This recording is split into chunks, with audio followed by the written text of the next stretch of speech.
नमस्कार दोस्तों। Topper student education में एक बार फिर से आप सभी का बहुत बहुत स्वागत है।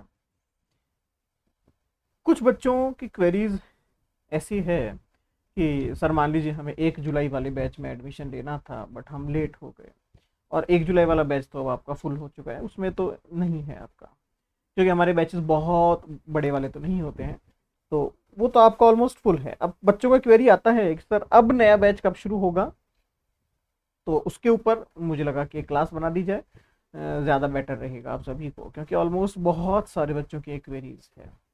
क्योंकि अगस्त में आपका एग्ज़ाम होने वाला है, ऑलमोस्ट 15 अगस्त के आसपास, 14 अगस्त, 13 अगस्त मान लीजिए आप, एग्ज़ाम होने वाला। 13 अगस्त मेरा प्रोडिक्शन है, 13 अगस्त को फिलोसफी होगा, बट देखते हैं।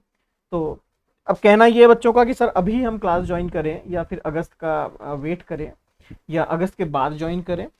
तो उन सभी बच्चों के लिए आज की ये क्लास हमने करी है, तो हम इस पर डिस्कस करते हैं क्या रहता है। देखिए, एक सिस्टम समझाने की कोशिश करते हैं, हम एक समझने की कोशिश करते हैं। अभी मान लीजिए हमारा एक न्यू बैच शुरू होने वाला है, क्योंकि आपको पता है मैं हर 15 दिन में एक नया बैच शुरू करता हूँ। 15 जुलाई से एक नया बैच शुरू होने वाला है, 15 जुलाई से। अब मान लीजिए आपका एग्जाम 13 अगस्त को है। कौन सा वाला? जून दिसंबर वाला। लेकिन आपका टारगेट है दिसंबर 2022 या जनवरी 2023 में भी हो सकता है ये एग्जाम। ये आपका टारगेट है। लेकिन आपने ये वाला फॉर्म भी फिल किया है, 13 अगस्त वाला, जो 13 अगस्त को एग्जाम होने वाला है, ये फॉर्म भी आपने फिल किया है। तो अब क्या करें? अब कैसे इसको सेट करें, किस तरीके से हम अपना शेड्यूल बनाएं, समझने की कोशिश कीजिएगा। मे भी पॉसिबल, मान लीजिए हम एक पहले हम कंडीशन 1 या केस फर्स्ट लेके चलते हैं। केस फर्स्ट, जब आपने मेरे पास एडमिशन ले लिया, आपका एनरोलमेंट हो गया। अब देखिएगा हम क्या कर रहे हैं। हम इस बैच में कोशिश कर रहे हैं वो सारे बच्चे जो अभी अगस्त वाला एग्जाम भी देने वाले हैं। हमने आपको सारे short notes unit wise provide करवा दिए, पूरी की पूरी 10 यूनिट के। दूसरा, आप और हम मिलकर ऑनलाइन टेस्ट सीरीज भी कर रहे हैं। तीसरा, दिसंबर के लिए जो क्लासेस शेड्यूल है वो क्लासेस चल रही है, उसमें कोई दिक्कत नहीं है। एग्जाम में जब एक महीना है तो क्लासेस का अब वैल्यू नहीं रहा आपके लिए, आपके लिए नोट्स ज्यादा इंपॉर्टेंट हो गए। मान लीजिए 15 जुलाई को आपने एडमिशन लिया और अगले 4 से 5 दिनों के अंदर 20 जुलाई तक आपके पास ये सारा कंटेंट आ गया। ऑनलाइन टेस्ट पेपर चलेगा 15 जुलाई से, वो भी आपको पता है। तो इसमें क्या होगा, जस्ट आपने जो पढ़ा है अभी तक, जो आपने पढ़ा है, प्लस ये रिवीजन हो गया आपका अगले 10 से 15 दिन का, ये रिवीजन हो गया। ऑनलाइन टेस्ट पेपर हम दे चुके हैं। अब तुरंत ही मैंने जो पढ़ा है उसका चेक हो जाएगा। उसको चेक कैसे करेंगे? जब 13 अगस्त को एनटीए अपना एग्जाम देगा, तो ये आपका एक तरह से ये एग्जाम हो जाएगा, एक छोटा सा खुद का एक एक्सपेरिमेंट हो जाएगा कि मेरी कंडीशन क्या है, मेरी स्थिति क्या है। ऑलमोस्ट जब एग्जाम आपका पास में होता है उस दौरान मेरे पास कुछ स्टूडेंट्स हमेशा हमेशा, ऐसा नहीं है आज से, 2012 से हमेशा क्या करते हैं, कुछ बच्चे आते हैं, सर एक महीने बाद एग्जाम है, हम एडमिशन ले लेते हैं और हमारा टारगेट नेक्स्ट एग्जाम है। मैं कहता हूँ ऐसा क्यों? तो कहते सर अभी हम तैयारी किए हुए हैं, एक बार आपके साथ जुड़ जाते हैं, महीना 1.5 महीना बचा है, ये एग्जाम देते हैं, हमें पता है होगा या नहीं होगा, 50-50 चांसेस है। नहीं होगा तो हम दिसंबर चले जाएंगे, हो जाता है तो वेल एंड गुड, सिंपल। और ये मैंने देखा कि इसमें सक्सेस रेशियो 60% के आसपास रहता है, कि आपने तैयारी की हुई है, पढ़ा सब कुछ है आपने, जस्ट एक रिवाइज हो गया, एक रिवीजन हो गया, और ये कॉन्फिडेंस है कि कोई नहीं, दिसंबर तो है ही, एक कॉन्फिडेंस है कि दिसंबर का एग्जाम तो देना ही है, तो दिक्कत नहीं है। तो ये एग्जाम में जस्ट एक फ्री माइंड से दे रहा हूं कि हाँ ठीक है, देख लेंगे क्या होता है, ठीक है। तो ये आपको इसमें बेनिफिट रहता है। अब मान लीजिए आपका सिलेक्शन नहीं हुआ, अब हम दूसरी कंडीशन पर चलते हैं। आपका सिलेक्शन नहीं हुआ तो आप कहां हैं? प्लस वो स्टूडेंट जो उस वक्त एडमिशन लेंगे वो कहाँ है? आपके पास ऑलमोस्ट 40% के आसपास नॉलेज होगी, क्योंकि आपने सारे नोट्स पढ़े हुए हैं। क्या नहीं पढ़ा आपने या क्या नहीं देखा, तो आपने क्लासेस नहीं देखी होगी क्योंकि एग्जाम था। जो नया स्टूडेंट है वो 0% से शुरू करेगा। डिफरेंस सामने है।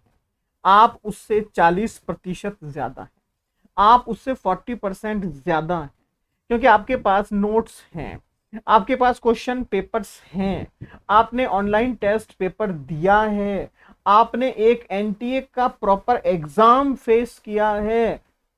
आप उनसे बहुत सीनियर हो गए। एक वो बच्चा जो जस्ट अगस्त में ज्वाइन करेगा, 15 अगस्त के आसपास जब वो ज्वाइन करेगा, वो 0 से शुरू करेगा। हो सकता है उसका एग्जाम दिसंबर में अगर हो तो उसका सिलेबस जो है ऑलमोस्ट 3 महीने में खत्म हो जाए, लेकिन आप उस पोजीशन पे होंगे कि आपका ऑलमोस्ट सिलेबस कवर हो चुका होगा, लगभग 50% के आसपास। हमें 50 ही पर जोर देना है और रिवीजन करना है। मींस आप पूरे सिलेबस को तकरीबन 4 से 5 बार मिनिमम रिवाइज कर पाएंगे, ये बच्चे ऑलमोस्ट 2 से 3 बार रिवाइज कर पाएंगे। तो आप कहीं ना कहीं उनसे सुपीरियर हैं, आप उनसे कहीं ना कहीं बेहतर हैं। डिसीजन आपका है। बच्चे कहते हैं सर हम एग्जाम बाद एडमिशन लेंगे, एग्जाम बाद लीजिए, कोई दिक्कत नहीं, बात लीजिए, कोई दिक्कत नहीं। अगर आप 15 अगस्त को लेंगे तब भी हमारी क्लासेस 0 से ही शुरू होगी, अगर आप 15 जुलाई को लेंगे तब भी हमारी क्लासेस शुरू 0 से ही होगी।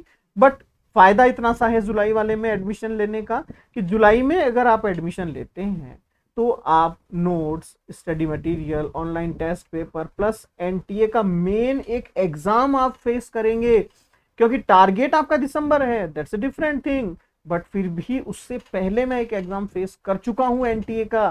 तो एक जो एग्जाम हॉल फियर होता है, एक एग्जाम हॉल का एक जो डर होता है वो निकल चुका होगा मेरे मन से। भले ही मेरा सिलेक्शन ना हो, कोई दिक्कत नहीं है, लेकिन मैंने एक एग्जाम दिया है एनटीए के मैनेजमेंट, एनटीए के सिस्टम, एनटीए के पूरे मैकेनिज्म के अंदर बैठ के। तो मुझे पता है एनटीए किस तरीके से एग्जाम लेता है। भले ही मैं फेल हो जाऊं, लेकिन मुझे पता रहेगा कि अगली बार एग्जाम हॉल में मुझे क्या क्या नहीं करना है। दूसरी तरफ आप फ्रेशर हैं तो ये एग्जाम हॉल का जो डिप्रेशन, जो फियर होता है, जो एंजाइटी होती है, इसको पार करना बहुत मुश्किल है। तो ये आपका प्लस पॉइंट है। मैं प्रेफर करूंगा कि आप 15 जुलाई में एडमिशन लें, बाकी आपकी मर्जी है। हमारे बैच, मैंने आपको पहले भी कहा था, हमारे बैचेस फिक्स हैं 1 तारीख को और 15 तारीख को। हर महीने की 1 और 15 तारीख को हम नए बैचेस शुरू करते हैं, ये फिक्स है। और अभी तक ऐसा नहीं हुआ कि कोई बैच नहीं बना हो। 2012 का ही मेरा रिकॉर्ड है, ये आप लोगों का प्रेम है कि आज तक कोई बैच मेरा ऐसा नहीं हुआ कि बैच ही नहीं बना। हर 1 तारीख और 15 तारीख को बैचेस बनते हैं। 15 जुलाई को बैच बनेगा। मैं एक बार फिर से बता देता हूँ, जो बच्चे परेशान हो रहे हैं सर हम एडमिशन कब लें, अब तो 1 तारीख निकल गया, आपका बैच हो गया, अब आप एडमिशन नहीं देंगे, नहीं। 1 तारीख और 15 तारीख, 1 तारीख और 15 तारीख 2 बार एडमिशन होते हैं। तो मैंने आपको बता दिया, अगर आपका जो निर्णय हो वो आप बता दीजिएगा। ऑनलाइन टेस्ट सीरीज जो होगी आपकी ऑल इंडिया लेवल पर, वो 15 जुलाई से शुरू होने वाली है। ऑलमोस्ट 200 के आसपास स्टूडेंट्स वहां पर हैं। तो 2 ग्रुप हैं उसके अंदर, 100-100 के 2 ग्रुप बन चुके हैं। तो अगर आप इंटरेस्टेड हैं तो आप मुझे बता दीजिएगा, एक छोटा सा मैसेज ड्रॉप कीजिएगा, मैं आपको तुरंत ग्रुप में ऐड कर दूंगा। किसी तरह का कोई भी, किसी भी प्रकार का कोई हिडन चार्जेस नहीं है, समझने की कोशिश कीजिए। मैं कह रहा हूँ 200 स्टूडेंट्स आ चुके हैं। अगर मैं आप लोगों से मिनिमम 200-200 रुपए भी अगर चार्ज करता तो मुझे तो फायदा ही था। नहीं, हमारी थिंकिंग, हमारी सोच, हमारी जो मेंटालिटी है वो ये नहीं है। हमारी मेंटालिटी है कि एक बच्चा सिर्फ ये चेक करे कि वो कहाँ है, और उसका अगर सिलेक्शन हो जाता है तो वही हमारी एक अर्निंग है, वही हमारा एक रिवॉर्ड है फिलहाल। तो आप अगर नहीं हुए हैं ग्रुप में अभी ज्वाइन, तो आप मैसेज कीजिएगा, मैं आपको ज्वाइन कर दूंगा। 15 जुलाई से क्लासेस स्टार्ट है, नया बैच शुरू होगा। तो आप